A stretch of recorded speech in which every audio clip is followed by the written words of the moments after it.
Meski pelaku pembunuhan Hwasong ini telah ditemukan, Lee Chun-jae sudah mengaku polisi tidak bisa menghukumnya dan menjatuhkan hukuman kepada pelaku. Alasannya karena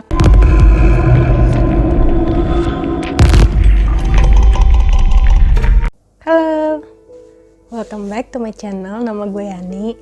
Makasih yang udah mampir, tapi jangan cuma mampir, tonton video ini sampai selesai. Oke? Kalian ada yang udah nonton film Memories of Murder? Film ini mengangkat cerita dari kasus pembunuhan berantai yang terjadi di Hwasong, Provinsi Gyeonggi, Korea Selatan, yang menewaskan 9 korban jiwa dan semuanya adalah wanita yang usianya antara 13 hingga 71 tahun. Pembunuhan ini terjadi pada tanggal 15 September 1986 hingga 3 April 1990 ini sempat menjadi misteri karena polisi belum berhasil menangkap pelakunya. Hingga pada akhirnya setelah 33 tahun berselang, tepatnya pada tanggal 19 September 2019 kemarin, aktor utama Hwasong, si pembunuh berantai ini akhirnya ketangkep. Seperti apa kisah pembunuhan berantai yang terjadi di Hwasong yang sempat menggegerkan warga Korea ini? Yuk, langsung aja kita masuk ke ceritanya. Taman hiburan Universal Studio yang keempat di Asia rencananya akan dibangun di kota Hwasong, Korea Selatan.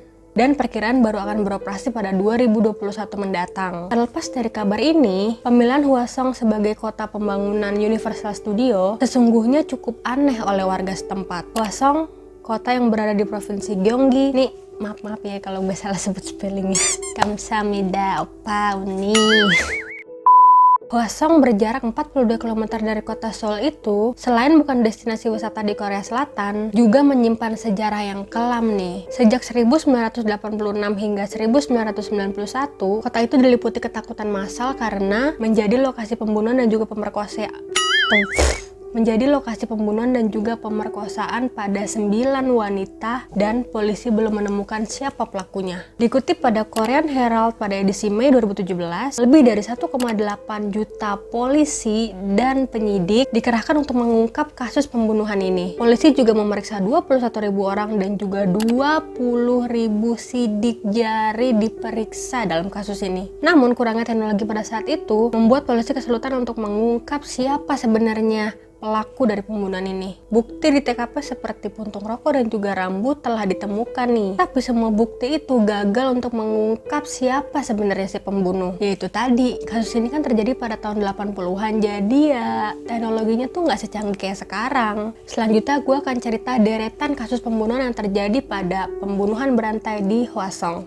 Ini dia. Korban pertama, pada tanggal 15 September 1986, ada seorang nenek berusia 71 tahun yang dilaporkan hilang nih oleh anaknya dan ditemukan 5 hari kemudian dalam kondisi tewas di area persawahan tidak jauh dari rumah anaknya, ya sekitar 10 menit berjalan kaki lah kalau ke rumah anaknya. Korban bernama Lee ditemukan dengan kondisi tanpa pakaian bagian bawah, namun tidak ditemukan tanda-tanda pemerkosaan. Polisi menyebut korban tewas akibat dicekik dengan motif perampokan karena sejumlah uang milik korban ini juga turut hilang. Pada kasus ini tidak ditemukan barang-barang pelaku. Korban kedua, 1 bulan kemudian di wilayah yang sama nih, pada tanggal 20 Oktober 1986, perempuan berusia 25 tahun yang sedang berjalan nih untuk pulang menuju ke rumahnya. Jadi pada malam hari dia tuh berjalan sendirian kan. Waktu itu cuaca juga udah mulai rintik-rintik hujan nih. Seperti yang udah kita duga, perempuan jalan sendirian malam-malam lagi, dan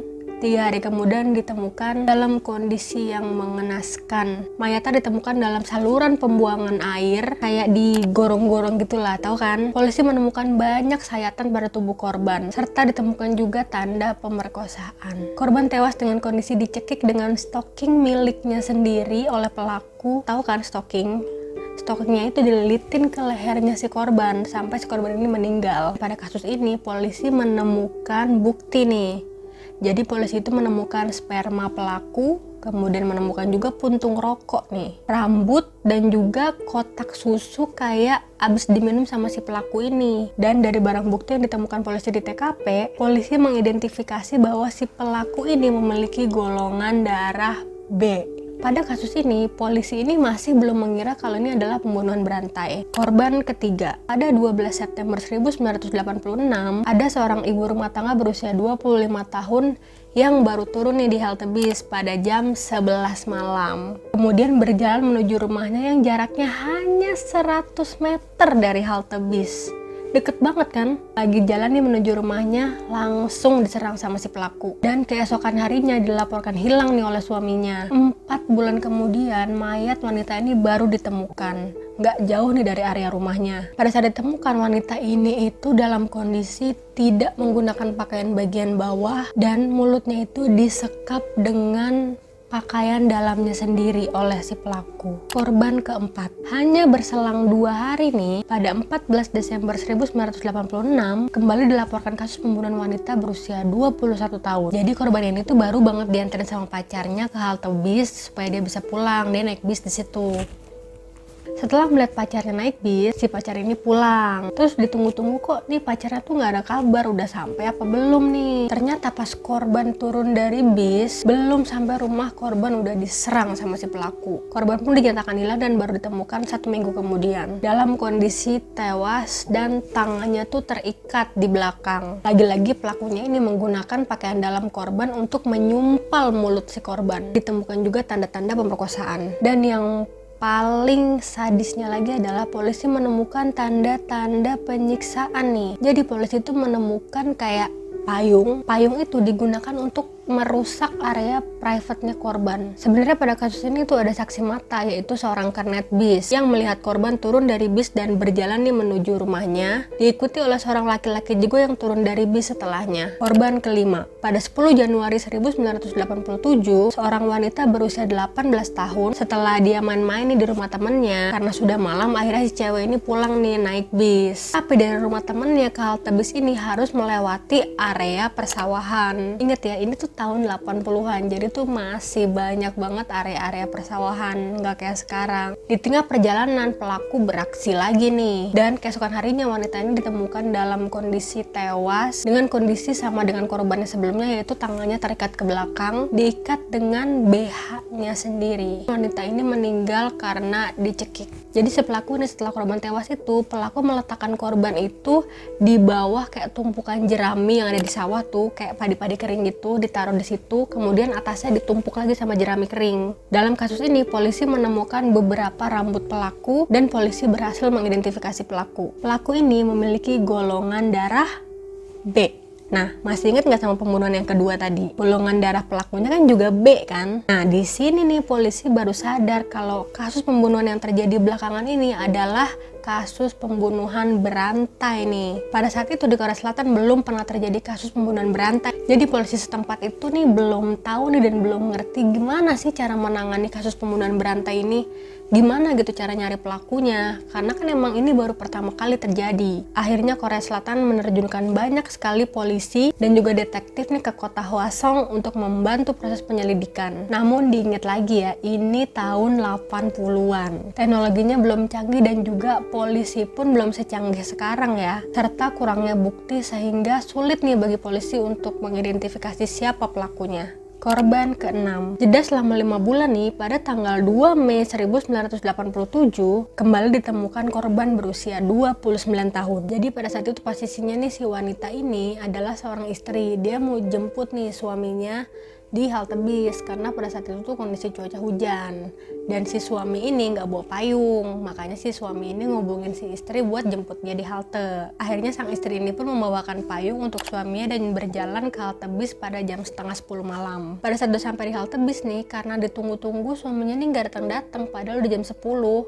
Akhirnya si istri ini memutuskan untuk kembali lagi nih pulang ke rumah. Namun dalam perjalanan pulang ke rumah, wanita ini diserang oleh pelaku. Dan kemudian keesokan harinya dilaporkan hilang oleh suaminya. 1 minggu kemudian, wanita ini baru ditemukan dalam kondisi tewas dengan kondisi setengah bugil dan tangannya terikat pakaian dalamnya lagi dan lagi. Pada tubuh korban juga ditemukan sperma pelaku. Penduduk Korea Selatan tengah berbahagia karena akan digelar Olimpik yang pertama nih di Korea. Namun laporan pembunuhan permohonan kembali diterima setelah 14 bulan tidak pernah ada laporan pembunuhan. Pada 7 September 1988, H-10 Olimpik, seorang ibu berusia 54 tahun ditemukan dalam kondisi tewas dengan berlumuran darah dan tangannya diikat ke belakang. Kemudian lagi dan lagi mulutnya disekap dengan pakaian dalam korban. Dan polisi juga menemukan biji buah peach di dalam area kewanitaannya si korban. Di sini polisi menyimpulkan bahwa pelaku ini bukan pelaku pembunuhan biasa, tetapi memiliki kelainan seperti seorang psikopat. Hampir selama 2 tahun nih tidak pernah terjadi pembunuhan di Hwaseong dan warga juga sudah beraktivitas dengan normal nih. Udah adem ayem lah. Tanggal 15 November 1990, seorang siswi berusia 14 tahun ditemukan tewas. Masih muda banget ya. Seperti biasa, tangannya diikat ke belakang dengan stocking milik korban dan mulutnya disumpal dengan pakaian dalam. Ditemukan banyak sayatan yang di tubuhnya dan juga ditemukan tanda-tanda pemerkosaan. Mirisnya, korban ini itu dibunuh pada hari ulang tahunnya. Anehnya, pada saat polisi mengidentifikasi tubuh korban, polisi menemukan di dalam pencernaan korban ini masih ada makanan yang belum selesai dicerna. Karena kalau kita makan nih, lambung kita tuh kayak butuh waktu selama 2 jam untuk mencerna makanan nih. Jadi kemungkinan si pelaku ini membuat korban untuk makan terlebih dahulu, baru kemudian diperkosa dan dibunuh. Bayangin deh, anak 14 tahun diculik di hari ulang tahun ya, kemudian sebelum dibunuh tuh dia kayak disuapin makanan dulu. Di sini nih polisi makin yakin kalau si pelaku ini memiliki sifat psikopat. Korban ke-9. Pada 3 April 1991, seorang nenek berusia 69 tahun ditemukan dalam kondisi tewas dengan luka cekik. Polisi juga menemukan sperma di tubuh korban. Usai dilakukan investigasi, ditemukan bahwa pelaku ini memiliki golongan darah B. Dan kasus inilah menjadi kasus terakhir pembunuhan berantai di Hwaseong. Polisi ini udah menemukan nih gimana nih pola pembunuhan yang dilakukan sama pelaku. Jadi gini polanya. Kebanyakan korban diserang pada saat melakukan perjalanan pulang ke rumahnya pada malam hari di daerah yang minim cahaya dan juga di area perkebunan atau persawahan. Ingat ya, ini tahun 80-an. Jadi masih banyak area-area di kota ini yang minim sekali dengan penerangan. Kebanyakan korban ditemukan dalam keadaan aneh dan juga mengenaskan, yaitu pakaian dalam yang disumpal ke mulut korban. Dan para korban ini tangannya diikat ke belakang oleh stocking. Diduga korban diperkosa terlebih dahulu baru kemudian dibunuh oleh pelaku. Dan sebagian korban adalah berbaju merah. Makanya pada saat itu di Hwaseong ada aturan yang menyebutkan bahwa wanita dilarang memakai baju berwarna merah. Ini gue warna merah nih.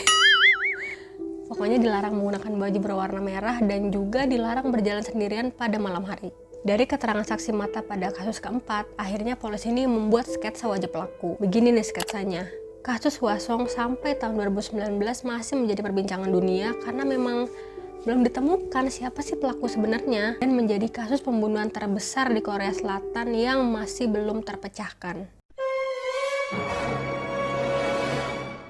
Butuh 33 tahun lamanya bagi polisi untuk mengungkap siapa sebenarnya pelaku pembunuhan di Hwaseong ini. Banyak yang menduga bahwa kasus ini tuh nggak ditangani dengan serius, tapi dugaan itu tuh salah. Karena bahkan kepolisian Korea Selatan ini sampai menerjunkan 1,8 juta polisi kan untuk menyelidiki kasus ini.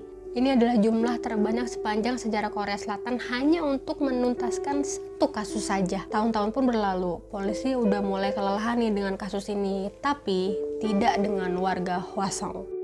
Pada tahun 2004, polisi berhasil menangkap salah satu pelaku pembunuhan berantai juga, namanya Yo Yang Chol. Penangkapan ini turut memberi efek pada kasus pembunuhan Hwaseong. Dalam sebuah wawancara dengan media nih, Yang Chol dimintai pendapat oleh wartawan tentang kasus Hwaseong. Disadari atau tidak, jawaban Yang Chol ini malah memberi petunjuk siapa sebenarnya pelaku Hwaseong. Menurut penilaian Yang Chol, insiden Hwaseong berhenti karena pelaku tidak bisa melakukan pembunuhan lagi. Dugaannya, pelaku sudah meninggal atau pelaku sekarang ada di dalam penjara. Nih, di sini kalian inget-inget ya pernyataan si Yong Chol ini. Kalian yang tertarik gue bahas kasus pembunuhan Yong Chol bisa komen ya di bawah. Kalau kalian tertarik, nanti di video selanjutnya akan gue bahas. Pada 19 September 2019, kepolisian Korea Selatan tiba-tiba mengumumkan bahwa mereka memiliki petunjuk kuat tentang siapa sebenarnya pelaku Hwasong. Berita ini langsung ramai nih di media nasional Korea. Petunjuk polisi didapat melalui hasil tes pemeriksaan DNA dengan menggunakan teknologi yang lebih maju, sehingga cukup hanya dalam waktu 15 hari saja polisi sudah berhasil mengidentifikasi pelaku. Hasilnya, DNA yang ditemukan pada korban pembunuhan Hwasong yang kelima, ketujuh, dan kesembilan cocok dengan DNA orang ini. Selain melakukan pencocokan DNA dan juga riset mengenali wajah, kepolisian juga memakai metode yang unik, yaitu metode hipnotis. Untuk ini mereka mesti mendatangkan satu-satunya saksi mata yang masih hidup dari peristiwa Hwasong yang memang melihat pelaku dengan jelas sekali pada tahun 1988, yaitu seorang kernet bis. Kala itu bersama sopirnya yang bernama Om Mo, sang kernet mengangkut pelaku sekitar jam 10 malam. Sang kernet menangkap gelagat aneh nih pada pelaku. Pasalnya bulan itu tuh cuaca memang lagi cerah nih, tetapi celana dan sepatu si penumpang ini, yaitu si pelaku, itu tuh basah dan juga banyak sekali noda tanah. Setelah bukti dan keterangan didapat, akhirnya polisi yakin banget kalau pelakunya adalah Lee Chun-jae. Lihat guys, coba. Mirip banget kan sama sketsanya? Menurut gue hampir 70% mirip banget sih, apalagi di bagian matanya. Nih, yang buat sketsa canggih juga ya. Ingat nggak tadi pernyataan Yongchil? Kalau pelaku nggak mungkin berhenti tiba-tiba gitu aja kalau nggak meninggal atau masih dalam penjara. Ingat kan? Dan bener aja, ternyata Lee Chun-jae ini saat ini sedang berada di dalam penjara. Gila, Yongchil keren juga. Dan sudah dipenjara sejak tahun 1994. Ingat nggak, tadi korbannya terakhir adalah tahun 1991. Loh, katanya kasus pembunuhan Hwasong belum ditemukan pelakunya. Kok pelakunya udah dipenjara? Loh, jangan salah. Lee bukan dipenjara karena kasus pembunuhan Hwasong, tapi karena kasus pembunuhan lain. Kasus yang menjerat Lee sebenarnya adalah kasus pemerkosaan dan pembunuhan juga nih. Hanya saja bukan terhadap 9 perempuan tadi, tapi pada adik iparnya sendiri. Kasusnya dimulai karena Lee yang sudah ditinggal nih sama istrinya dan tidak bisa menahan hasratnya, akhirnya Lee ini memperkosa adik iparnya sendiri. Dia mengajak adik iparnya yang saat itu berusia 19 tahun untuk datang nih ke rumahnya di Cheongju, provinsi Chungcheong. Di sana Lee membiusnya, memperkosanya, dan membunuhnya. Di persidangan Lee ini sempat dijatuhi hukuman mati. Namun pada tahun 1995, Mahkamah Agung Korea Selatan mengubah hukumannya menjadi hukuman penjara seumur hidup. Kenapa agak dihukum mati aja sih?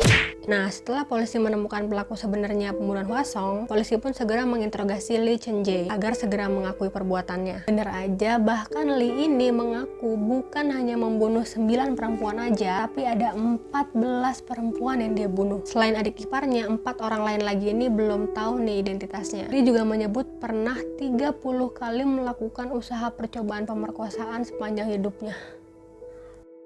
Pengakuan ini dinyatakan oleh Lee pada tanggal 1 Oktober 2019, jadi masih baru. Dan setelah 33 tahun baru orang ini ngaku, polisi sangat berhati-hati dalam menginterogasi Lee. Mengingat publik masih menyorot nih perilaku kekerasan polisi pada terduga pelaku kejahatan Hwasong yang sempat bunuh diri. Ketika Lee akhirnya mengakui perbuatannya, publik pun sebenarnya masih curiga nih, apakah pengakuan itu emang bener-bener fakta atau sekedar rekayasa akibat efek kekerasan yang dilakukan pada proses interogasi polisi. Keraguan publik tersebut kemudian diverifikasi oleh salah satu pejabat kepolisian yang dirahasiakan nih identitasnya. Melalui keterangan di salah satu media, dia bilang begini nih, Lee telah mengalami perubahan sikap semenjak seminggu yang lalu dan akhirnya membuat pengakuan. Bukan polisi yang memaksanya untuk mengaku, tapi Lee sendiri yang ngomong. Dalam sebagian kasus, bahkan Lee ini sampai menggambarkan dan menceritakan secara detail gimana cara dia membunuh korban. Terlepas dari telah tertangkapnya pelaku kejahatan Hwasong, yaitu Lee Chun-jae, ada sebuah catatan menarik lain. Pihak kepolisian Korea Selatan sebetulnya bisa saja menangkap Lee Chun-jae itu lebih cepat pada tahun 1994 jika saja bisa berkoordinasi dengan baik. Kala itu, anggota kepolisian Cheongju sempat membawa Lee ini ke kota Hwasong untuk memeriksa bekas rumahnya si Lee. Akan tetapi, ketika pihak kepolisian Hwasong meminta kepolisian Cheongju untuk menyerahkan Lee, tapi mereka, kepolisian Cheongju, menolak. Alhasil meski pelaku pembunuhan Hwasong ini telah ditemukan, Lee Chun-jae sudah mengaku polisi tidak bisa menghukumnya dan menjatuhkan hukuman kepada pelaku. Alasannya karena kasus pembunuhan berantai Hwasong itu sudah dinyatakan kadaluarsa pada April 2006 silam. Sayang banget ya. Jadi peraturan hukum di Korea itu ada batas kadaluarsa suatu kasus, yaitu 15 tahun setelah kasus itu terjadi. Jadi kalau udah 15 tahun, penjahat ini ngaku di depan umum ataupun di depan polisi sekalipun ya nggak bisa dihukum. Oke, itu dia tadi kasus serial killer di Hwasong, Korea Selatan yang akhirnya setelah 33 tahun baru terungkap siapa pelakunya. Namun seharusnya ini menjadi pembelajaran nih bagi polisi. Andai saja waktu itu polisi ini berkoordinasi dengan baik gitu, pelakunya pasti akan lebih cepat ditemukan nih sebelum kasusnya kadaluarsa. Dan si Lee Chun-jae juga bisa dihukum gitu sesuai dengan perbuatannya. Ya terlepas dari itu semua, kita harus mengapresiasi nih kerja polisi. Karena walaupun kasusnya ini udah kadaluarsa nih dari tahun 2006, polisi itu pantang menyerah untuk menemukan siapa pelakunya. Dan akhirnya usaha polisi itu nggak sia-sia ya, karena akhirnya ini ditangkaplah Lee Chun-jae. Oke, sekian cerita gue kali ini. Makasih yang udah nonton sampai akhir. Jangan lupa like kalau kalian suka video ini. Komen kalau kalian mau kasih ide dan juga saran untuk kasus apa nih yang mau gue bahas di video selanjutnya. Bisa DM gue juga di Instagram. Dan jangan lupa klik tombol subscribe kalau kalian mau update informasi dari channel gue. Oke, see you on my next video. Bye!